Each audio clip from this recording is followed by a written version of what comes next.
I've been away traveling the past couple of weeks, but now I am back and am ready to continue on with Independent RPG Month. This is my look at Into the Odd Remastered. Let's roll it.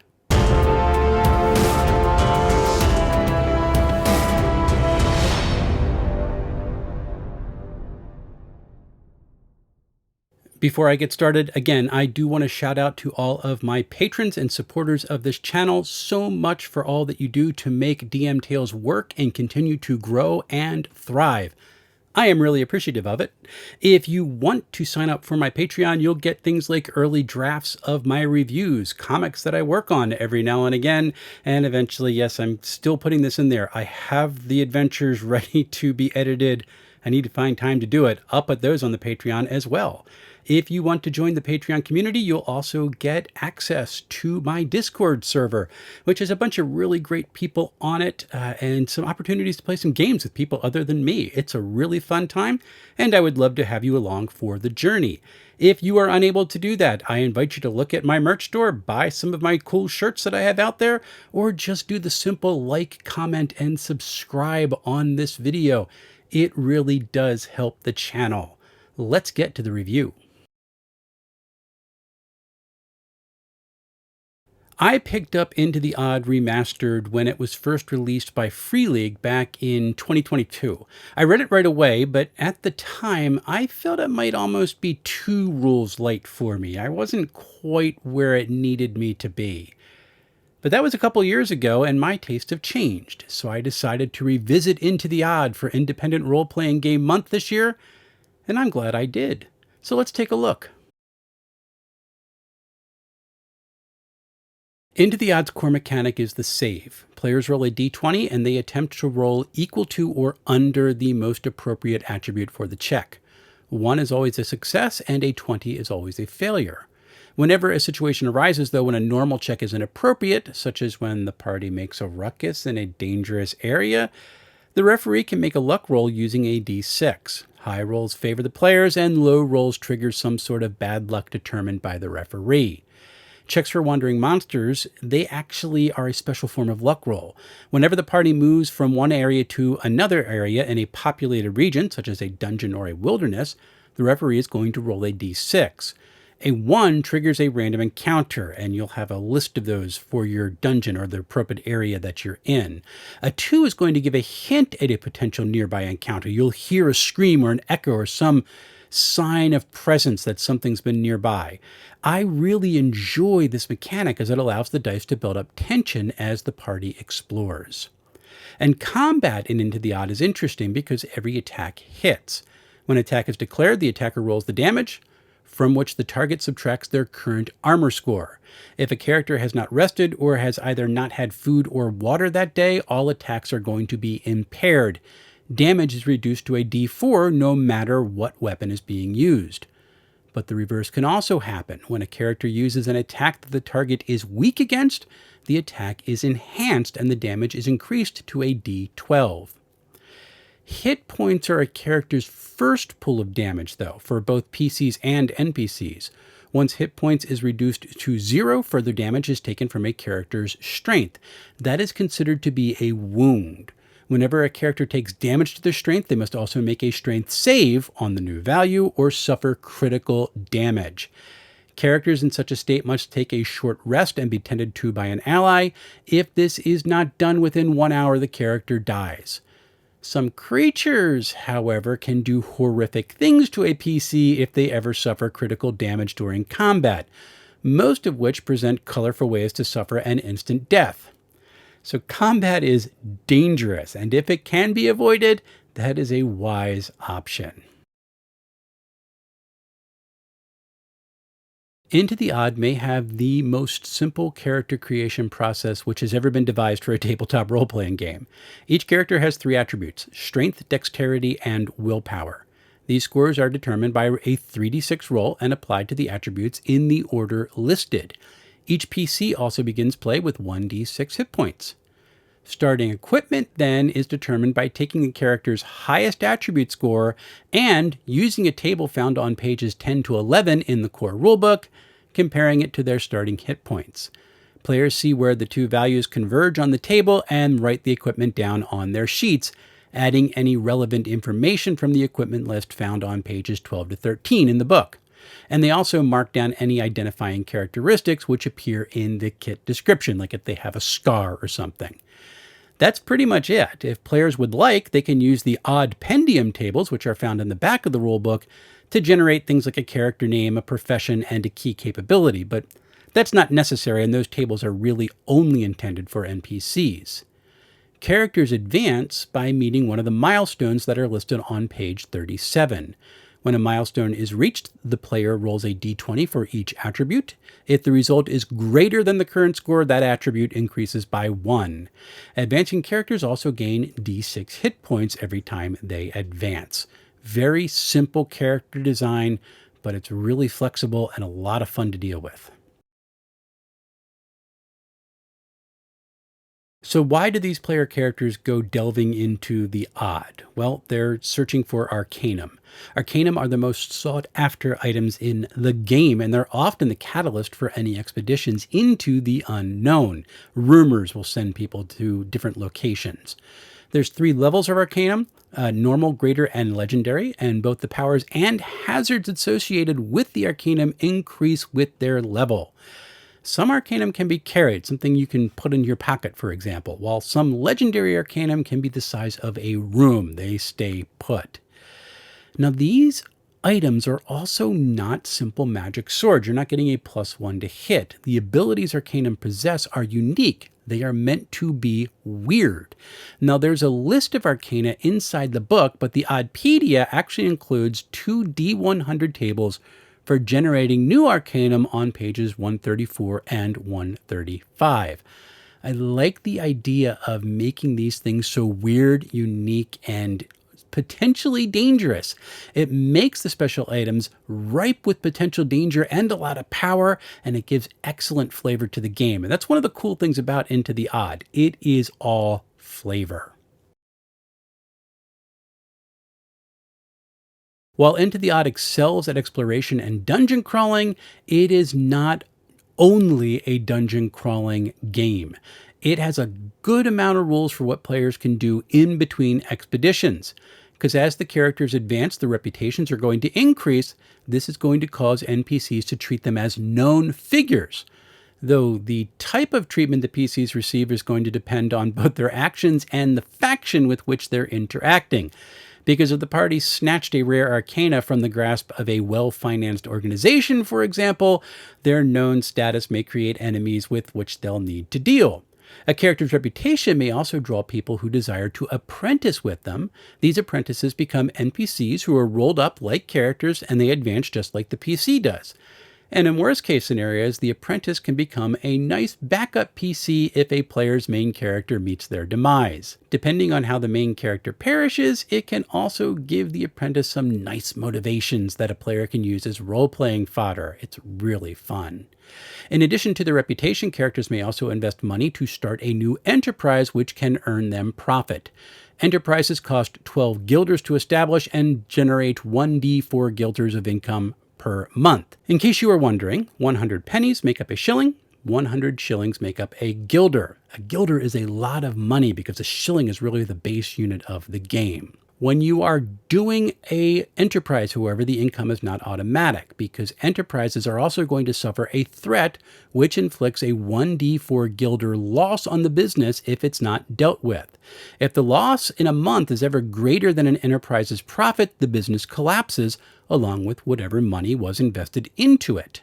The nature of these threats is not specified in the book, though. This gives the referee a wide open space to create urban adventures as the characters struggle to deal with whatever is threatening their business. The cool thing about enterprises is that they can also grow. Each month a business makes a profit, their die type for both profit and loss increases by 1 step, all the way up to a D12. Threats to an enterprise can make for some wonderful adventure hooks. I like that concept. I'd really like to give it a try sometime. And if a party also doesn't want to limit themselves to being small business owners, they can further extend their influence by establishing detachments. Like enterprises, these cost 10 guilders to establish, as well as costing 1d6 guilders in upkeep each month. A detachment is treated as a single entity, and their base numbers can be increased by spending money on weapons and armor for them. For 20 times the listed equipment cost, having a detachment is expensive. Why would you want them? Well, detachment attacks on individual targets are enhanced. They do d12 damage to their target no matter what, and they are also immune to individual attacks unless they are suitably explosive or large scale. The rules for detachments, they're interesting. They could use a bit more fleshing out, though, because it's a little bit up in the air as to how you're supposed to use them. I don't want much in the way of fleshing out for them, as that would undermine the simplicity of the game's design, but maybe an example or two of play of how one might use detachments would be helpful for the book. It's still pretty cool stuff, and a lot to do in between crawls inside Into the Odd. Page 42 of Into the Odd is filled with materials for the referee, what the game calls the Game Master. It begins with simple advice for running the game, including the basic duties of a referee and how the save mechanic is meant to be used. It also includes advice for our treasure, hazards, and designing encounters. All cool stuff. There's also some bare bones advice on how to create creatures, followed by a few example monsters. Now, this is one thing. When I first read the book, I was a bit confused by the lack of a bestiary, but the more I've pondered the game, the more I appreciate this design decision. Into the Odd is meant to be odd, and providing too many typical tropes of monsters would have constrained a referee from leaning into the oddness of the game. Creating creatures is one way you can make it your own and make it weird. Also, it's a simple process, and the example monsters serve as a useful tutorial on how to go about doing it. They're more than enough to get started. After the general advice, Into the Odd has several pages on the game world, all described with its signature terse style. Each region in the world, including the main city of Bastion, is described much like an NPC. It's the flavor of each place which matters, not the exact locations which can be found in each of them. This gives some scaffolding for the referees to build their campaign upon, while also keeping the world open for them to develop as a result of play. I do like it. The final section of the book is the Oddpedia, which contains a number of tables a referee can use to help resolve ways the game world responds to the player's actions. But the tables are also a great resource for any other game a GM may want to run. So this is worth taking a look at just for those tables. Pages 62 to 115 contain a sample adventure which functions as both an introduction for players and as an adventure creation tutorial for referees. The adventure introduces a new town the PCs can spend time in, Hope's End, as well as a nice-sized hex crawl which a party may traverse. The Sunken Marsh is a dangerous place containing a number of mini-dangers. It's ripe with rumors, filled with potential random encounters and descriptions for each hex. It's a lot of fun, really terse, and it's a great tutorial. The final part of the adventure, the Iron Coral, is a 3-level dungeon with 60 rooms to explore. Not only are the rooms presented using Into the Odd's terse style, they also include arrows pointing to the direction of all the room's exits and main features. The dungeon's maps are also not a classic grid. Rather, they are presented in a hand-drawn style which indicates some of the basic contents of each room. It is a beautiful, simple design. This game's really meant to be played theater of the mind. Now, between the intrigues of Hope's End and the hidden secrets of the Fallen Marsh and the depths of the Iron Coral, Into the Odd presents this starting adventure as a wonderful sandbox for a campaign just for players getting started out in the system. It makes me want to run the game. And in fact, I have now run it twice, once with folks when we were traveling away and once online with folks from my Discord channel. And it was a lot of fun. Into the Odd's interior design is unusual compared to other TTRPG books I've read. Margins are wide, I mean really wide, and it reduces the amount of text space on each page. This requires brevity for the body text throughout the book, which makes the game rules glanceable and allows the game to be easy to pick up and run. The few times this brevity works against the game, as with the rules for detachments, as I've already mentioned, they just don't outweigh the benefits of this design choice. I really like it. The body text is a clean serif font, while chapter titles are a decorative serif font with glyphs that are both tall and skinny. It gives us this really unusual, weird look. I'm a fan of the title font. It's distinct and attractive. I'm not certain how to describe the book's artwork as anything other than odd, though. Most of the images seem to be composites of various elements, including things like photographs, which all have been edited together to share a similar color palette. Nothing feels quite settled in the artwork of the book, which is a perfect way to describe and depict the game's world. The more I examine the book, the more I appreciate it. Now, there's only one heading level inside the book. Their presentation contributes to the uniqueness of Into the Odds layout. Headers are a bold sans serif font, which are right justified along the left page margin, and they're presented with a significant amount of white space between it and the section above. The body text, which is below the header, is set about 1/3 the way across the page, beginning in line with its heading. This makes tracking a topic's beginning and endpoints really, really easy, and it also necessitates making rule descriptions even more terse than was already required due to the increased margin size. Looking at the page, it seems almost as if the rules are laid out in a borderless table, with headings in one column and the associated text in another. I appreciate the bold design choice and the skill it took to keep such terse descriptions usable for players and referees alike. Really well done. Into the Odd is an A5 digest book size, weighing in at 146 pages. It's a stitched binding hardback, so the book is durable. It's also printed on flat paper. Yay! And it includes a book ribbon. Double yay!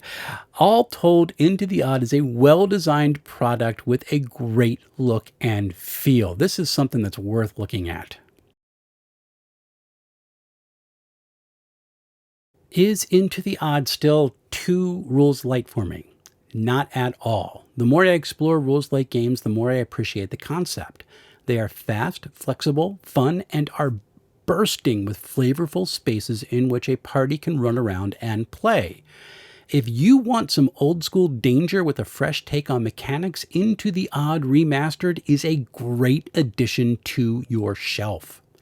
The game can be purchased as a print book / PDF combination from Free League for $41.80, at least as I was writing this review, or as a PDF alone for $14.99 from DriveThruRPG. Check this one out. It's worth it. I took Hecking Good Doggos with me on vacation. I am now writing my review for that game, so that's going to be my next video for Independent RPG Month. It's an interesting system with a much different play concept, so I'm looking forward to sharing it with all of you. After that, I'll be reading Grimwood City for EZD6 and Dark Places and Demigorgons for Old School Essentials. My goal is to get both of these done before Independent RPG Month concludes, but it's probably not going to happen. I'll be bleeding this into August, and that's okay by me. And after that, well, there's a lot coming up, including the new book of Pendragon, which I need to read and review, and I just picked up a new superhero game as well. There's a lot going on. So until we see each other again, folks, happy playing, everyone.